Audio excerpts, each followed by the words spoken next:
Luffy no es una persona que particularmente se interese en cómo suceden las cosas, sino que simplemente las vive.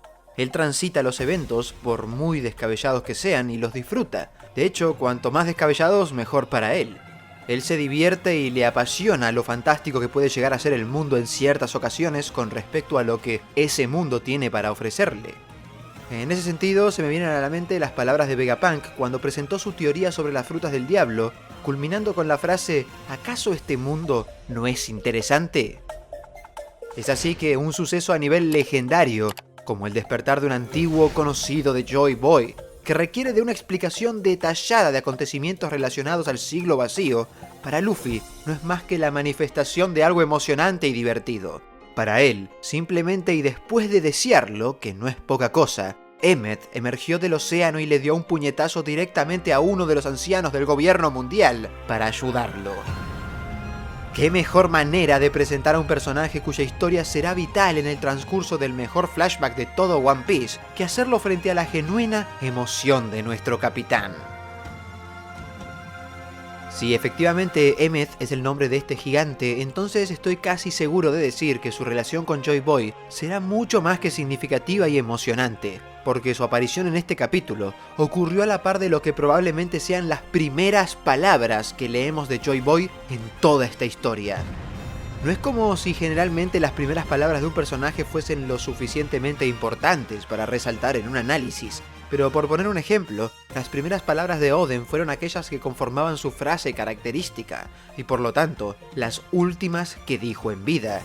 Y estando en One Piece, estando en la saga final, una historia que lleva 25 años y siendo Joy Boy un personaje que será clave para comprender todos los misterios que se esconden tras esta historia, claramente todo lo relacionado a él nos terminará resultando sorprendente. Y en este caso, lo leímos hablar por primera vez. Y cuando esto sea adaptado al anime, lo escucharemos hablar por primera vez. De hecho, cuando leímos el capítulo en directo en Twitch, una de las primeras cosas que dije es quiero escucharlo, recordando la expresión de Fujitora preguntándose cómo sería el rostro de Luffy.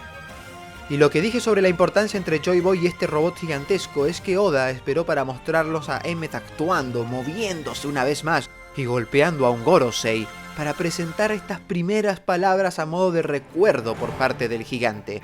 Un recuerdo nostálgico, como en su momento lo fueron los propios latidos para Zunisha. ¿Se acuerdan que la transformación de Luffy y su despertar vino acompañado del elefante milenario confirmando la presencia de Joy Boy y haciendo que de pronto todo lo relacionado a Luffy como protagonista se conecte en una especie de rápido flashback mental con prácticamente todo One Piece? Ahora las palabras de Joy Boy resuenan tras un suceso clave, y es que después de que el gigante se disculpe con él, Vegapunk lo presentó justamente a Joy Boy como el primer pirata de la historia, confirmó su protagonismo en lo que será el flashback del siglo vacío y cómo se enfrentó a la ideología de la alianza que terminó dándole vida al gobierno mundial. Lo relacionó con las armas ancestrales, lo conectó directamente con algo vinculado al clan de los D, cuya voluntad sigue transmitiéndose de generación en generación, y después fue cuando vimos al gigante preguntándose a dónde había ido, que juraba haberlo escuchado, demostrando así su intención de querer verlo. Y finalmente, tras la nueva transformación de Luffy, pudo ubicarlo y fue a defenderlo, recordando específicamente cuando Joy Boy le dijo que algún día llegaría su momento. Y estas palabras son más profundas de lo que parecen, porque son las palabras de alguien que ya vivió su vida. Son las palabras de alguien que sabe algo o tiene una noción de lo que sucede a su alrededor. Son las palabras de alguien que ya descubrió lo que tiene el mundo por ofrecerle. Son las palabras que nos recuerdan directamente al rey de los piratas, cuando aún en su búsqueda por la última isla, pero sabiendo que allí había un posible tesoro dejado por la misma civilización que dejó el legado de las armas ancestrales y que le permitiría cumplir su sueño, desconocido por todos nosotros, le dijo a Pedro que su momento no había llegado. Algo característico que ha tenido Roger a lo largo de toda esta historia ha sido tener apariciones ocasionales siempre diciendo cosas que parecían enigmas absolutos. Frases que daban a entender que estábamos frente a una figura que sabía tanto de un mundo que nosotros no conocíamos para nada. Habló sobre los sueños y sobre la voluntad heredada ni bien empezó la historia. En un principio dio la sensación de que podía escribir en el lenguaje de los Poneglyph. Habló sobre no morir. E incluso la forma que tuvo de invitar a su primer compañero de tripulación fue decirle de sacudir al mundo. Si lo vemos así, da la sensación de ser la persona ideal para haber descubierto la verdad del mundo y morirse invitando a todos a encontrarla. Es así que en su visita a Zoo también le lanzó una frase a Pedro que cambiaría para siempre su destino. Esperar la llegada de su momento fue lo que lo guió a Pedro en su vida, en su viaje, en su misión de querer encontrar los Poneglyph junto a Zeppo y Peccoms en la tripulación conocida como los Piratas de la Noche. Y fue lo que le permitió entender que sacrificar su vida en pos de proteger a Luffy permitiría la llegada del amanecer del que tanto se hablaba en su nación. Roger parecía saber de lo que hablaba, y en aquel entonces ni siquiera había alcanzado Laugh Tale, pero sí sabía algo fundamental. Como dije recién, conocía la existencia de las armas, sabía quiénes las habían dejado y sabía que reuniendo las piedras rojas llegaría a una isla que nadie más había alcanzado antes, y eso fue gracias a lo que sea que exista en Lothstard. Una isla olvidada por la comunidad, pero que hace poner los pies sobre la tierra a cualquiera, porque hasta ese momento Roger ni siquiera sabía qué función cumplían los Poneglyph. Es así que esta primera frase de Joy Boy, diciéndole a Emmet que algún día llegaría su momento, podría suponer una de las últimas frases que veamos del personaje, y por ende que entendamos, presentándonos así un nuevo misterio que se mantendrá a lo largo de todo el flashback del siglo vacío, esperando por ver el origen de esta enorme armadura y ver cómo funciona, y esperando ver el momento en el que Joy Boy finalmente le enuncie estas palabras, entendiendo el contexto y entendiendo el porqué. Incluso, si Joy Boy parte siendo tan solo eso, un joven alegre, que de seguro nos recordará muchísimo a Luffy, entonces va a haber un momento en el que no entendamos siquiera cómo una persona de estas características va a terminar diciéndole algo tan profundo a una criatura del calibre de Emmet, impulsándonos a querer seguir viendo la historia que nos tenga preparada Oda para el siglo vacío cuando por fin dé comienzo.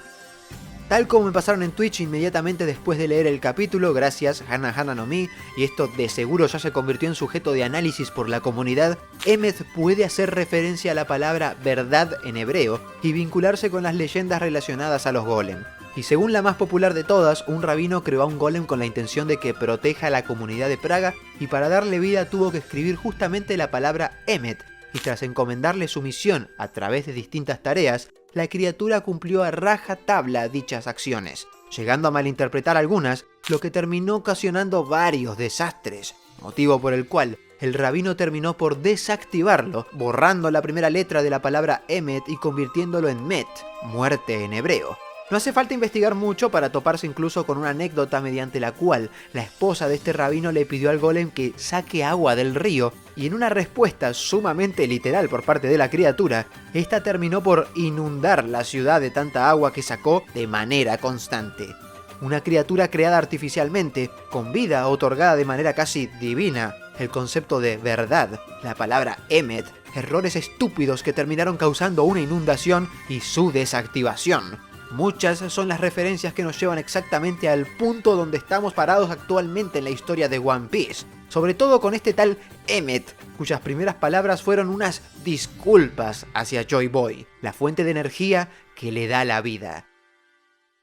Estamos entonces frente a una criatura que fue construida con un propósito y que no pudo cumplir correctamente su misión, llevando al mundo hacia un cataclismo.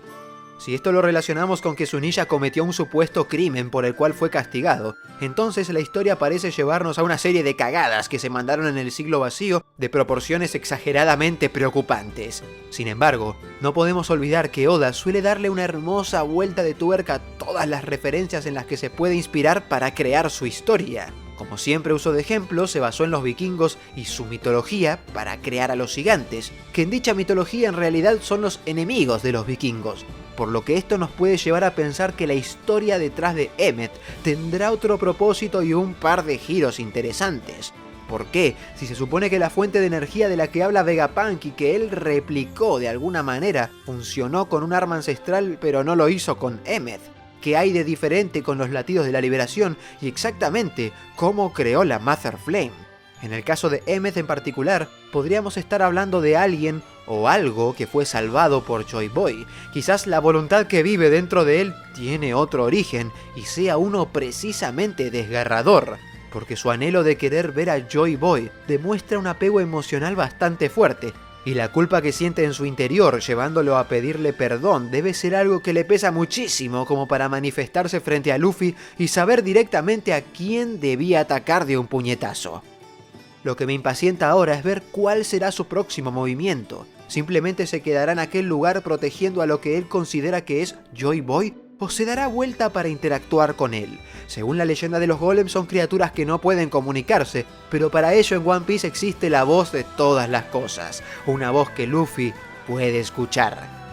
En definitiva, unas pocas palabras y un nombre nos pueden abrir un abanico de teorías relacionadas al siglo vacío y a Joy Boy, y a conectar todo con la voluntad heredada y con Luffy, pero de lo que puedo estar seguro es que una vez que comprendamos el origen de estas palabras, nuestra misión del mundo ya no será la misma.